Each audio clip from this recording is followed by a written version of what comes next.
And welcome back to the Daily Dribble podcast, guys. As always, I'm your host, Nick Zammit, here back with the first episode for 2025. Had a bit of an extended break over the last fortnight or so as the festive period's come and gone, but was really excited to get back in the studio this week and just share everything ball. It is shaping up as a huge year on and off the court.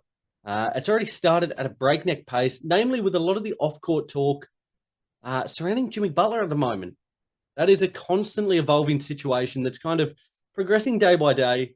But his fallout with the Heat there has really occupied the news waves as of late. Whilst on the court, both the East and Western conferences have so many exciting storylines playing out at the moment. So despite the layoff, I was really excited to get back into things today.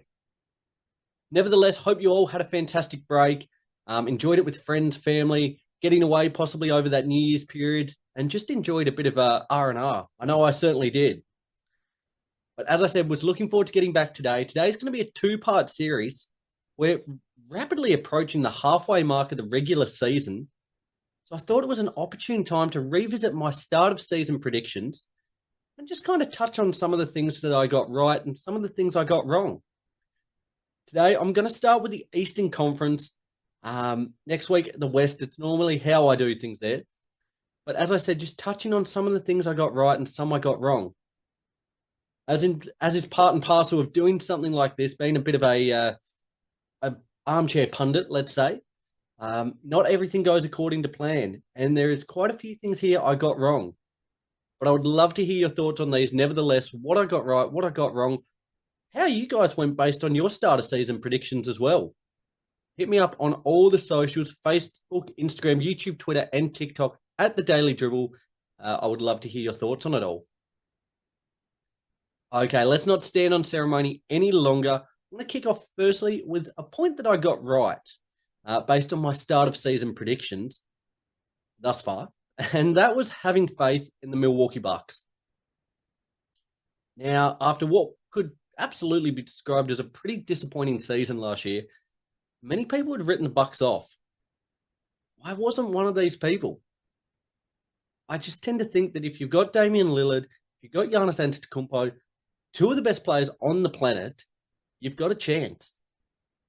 Now, they started this season pretty slowly, but they've built into a pretty respectable position at the moment. At the time of recording, they sit currently in 5th position in the Eastern Conference there with an 18-16 record. Also, newly crowned NBA Cup champions after defeating OKC a couple of weeks ago. So it's not all doom and gloom. Despite the fact that they've got one of the older cores in the league, they're, I think, pretty well poised to be a dangerous team in the playoffs. Given the age of that core, though, I probably think that this is one of, if not their best, like potentially last opportunity to reach the top of the mountain once again. Middleton's getting older. Lopez is getting older. Dame's getting on the back end too. Giannis is in his 30s now as well. All those key cogs are really starting to get up in age. And with the way the NBA is evolving, so many of these young up-and-coming teams playing at a breakneck pace. You look at OKC, you look at Memphis, teams that are really deep with young talent. They're going to run roughshod over the league for the next 5 to 10 years. And their time is very rapidly approaching, if not already been here. So these teams that are getting older, like the Bucks in particular, their window's shutting rapidly. Despite that, they're currently only 2 games back of Orlando in 4th spot at the moment. And given their injury concerns, don't be surprised to see the Bucks potentially clinch home court advantage. Now, for a team that many had written off, this is a pretty decent return. And I personally think this is one I got right heading into the season, having that little bit of faith in the Milwaukee Bucks. Onto a point I got wrong. The 76ers are certainly off the pace at the moment. Now, at this point, going into the season, I was extremely high on them. Their, let's say, poor start to the season is not all their fault, not entirely.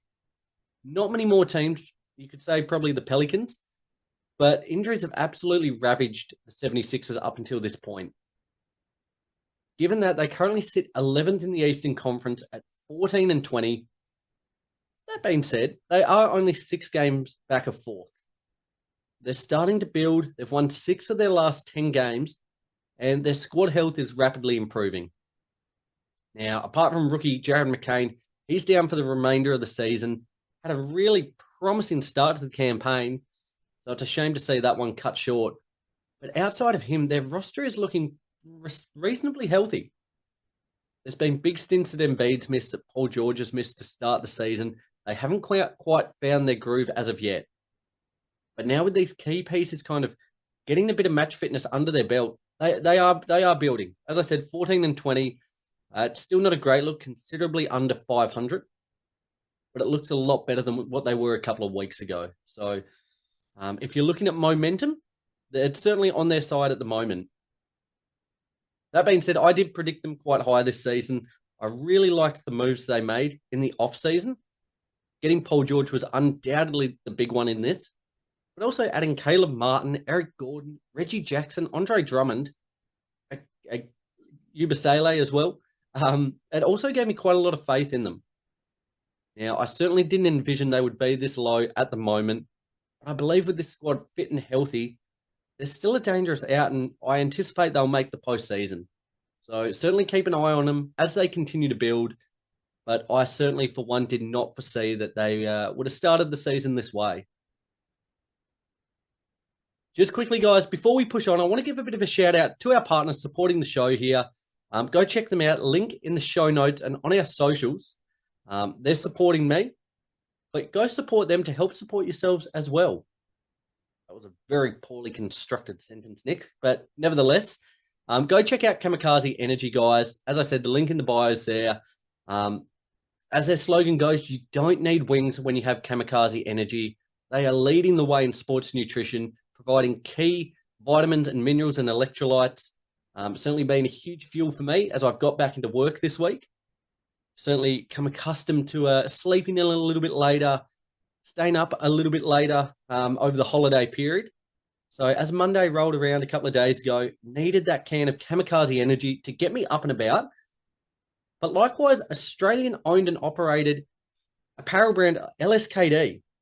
Now they provide high quality functional streetwear with a street aesthetic. They strive to be 1% better every day. And as I said a couple of weeks ago, it's a great motto to live by. With all their athletic-based apparel at the moment, what's caught my eye is their Rep 5-inch lined performance shorts. I think these are a tremendous product. I've got myself on a pair just recently. As I said, I'm currently in a bit of a phase of running at the moment. So these have been a great addition to my running wardrobe. It's fantastic quality, and it's gonna make you that 1% better each day. So if you want to support the show and support yourself, go shop LSKD. The link is in the show notes and on any of our social platforms. Certainly go do yourself a favor there. Okay, moving ahead to another point that I got right was the fact that the Charlotte Hornets are struggling. Now, people were considerably higher on the Hornets than what I thought they would be. I wasn't one of these people. I had very little faith in them heading into the season, just based on the fact that their success is entirely dependent on LaMelo Ball and Brandon Miller being healthy and firing. Now, up until this point, both have missed time, and even when they've played, they've not had enough contributors to go along with them. Across the season thus far, LaMelo's averaging 30 points, 5 rebounds, 7.5 assists, whilst Miller's averaging 21.5 points, 5 rebounds, and 3.5 assists. Fantastic individual stats. But as I said, outside of that, there's not a lot going on in Charlotte. And I don't know. I think that is their backcourt of the future. That's what you're building around. But you've got to have something in the front court and on the bench to help them. Just due to the fact that they don't, they're going to really struggle throughout the rest of the regular season.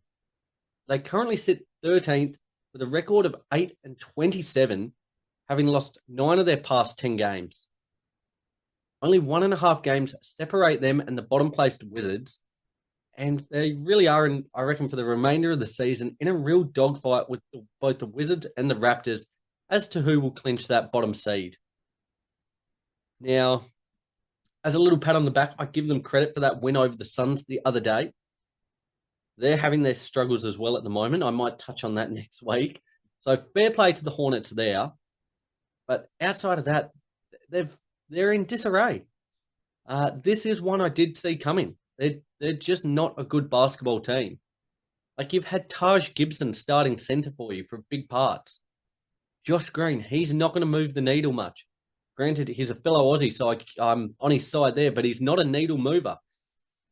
There's just not a lot to like about this squad outside of Miller and outside of Ball.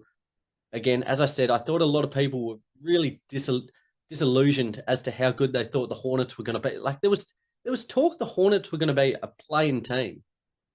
That's absolute absurdity.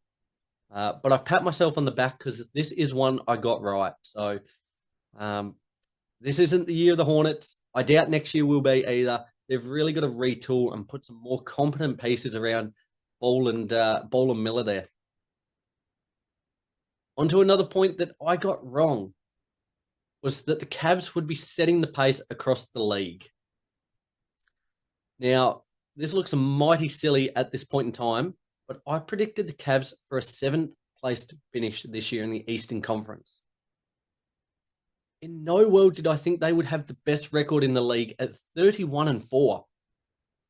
That is a phenomenal pace they're cracking along at here.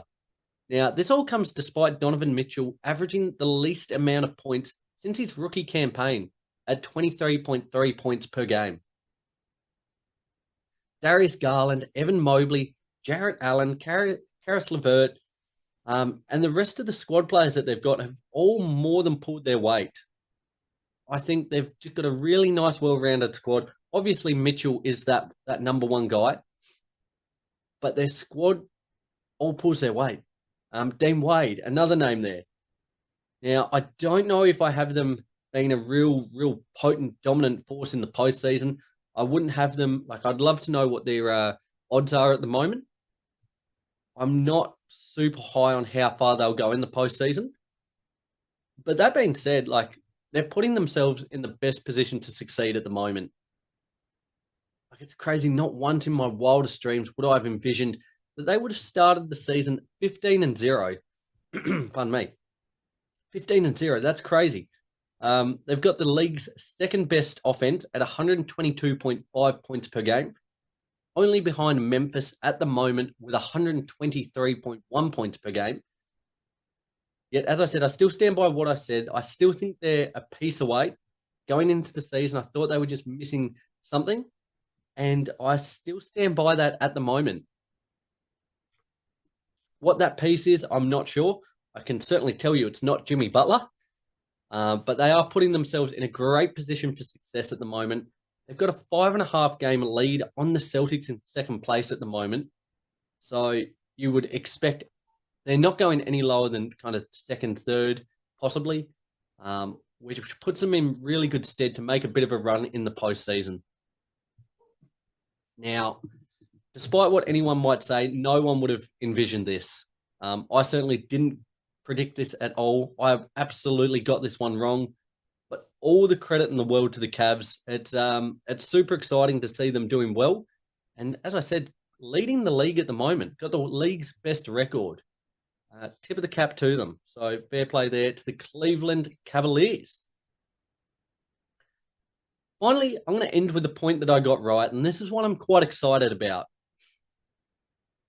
Now, this is the fact that Jaylen Johnson is a star. Heading into the season, he was a player I was super high on. I dubbed him one of my must-have fantasy players. And he's been delivering in a big way for the Hawks. Across all major categories, he's seen a huge input, a huge increase in output, should I say. He's just putting up phenomenal numbers at the moment. 20 points, a tick over 10 rebounds, 5.5 assists, 1.5 steals, 1 block, and he's going at 51% from the field. At just 23 years of age, Jaylen Johnson is a guy on the rise. As I said, one of my must-have players heading into the season. He does a little bit of everything and plays perfectly in behind Trae Young. Now, another team, I'm not quite sure how far they'll go in the playoffs, but they are going to be super fun to watch. With Ricochet there, the number 1 pick, Dyson Daniels, Trae Young, Jaylen Johnson. That is the makings of a really, really fun squad. And I'm really quite high on how far they could go this year. Really, really excited to see Johnson continue to develop. I really like his game on both ends of the floor. And I think, as I said, heading into the season, he has probably got the potential to be one of the best two-way players in the league, I think. And he's doing a phenomenal job of showing it this season. So, pat on the back to you there, Nick. You've done very well. He's a guy, if you're not already paying attention to, I certainly implore you to watch some of the Hawks games, and in particular, keep a bit of an eye on Johnson there. Guys, there you have it, a short, sharp, speedy one to bring back 2025, going through and recapping some of the things I got right and some of the things I got wrong at the halfway point of this season, based on my preseason predictions. Next week, I'm going to be tackling the Western Conference, which is sure to throw up a few curly ones. I have no doubt I would have got a couple of things right, and absolutely anticipate I would have probably got more wrong. So be sure to subscribe wherever you listen to the show, whether it's listening to this one on Apple Podcasts, Spotify, or any other leading podcast providers, or tuning in, watching this one on YouTube. Like, comment, subscribe. Be sure to get the latest episodes as soon as they drop. Really, really appreciate all the continued support over the last couple of weeks whilst the show's been away. You guys have continued to stay up to date with the socials for all your latest news for the NBA and NBL, and I certainly appreciate it. Nevertheless, absolutely delighted to be back this week. Hoping to find a bit of a flow once again. The first one back is always the hardest, so hopefully from here onwards it will only get easier. But as always, guys, remember it's 2025, and that means one thing. There's a lot of things to potentially be good at, but if you can't be good at it. Till next week, guys, take care, and I will speak to you soon. Bye.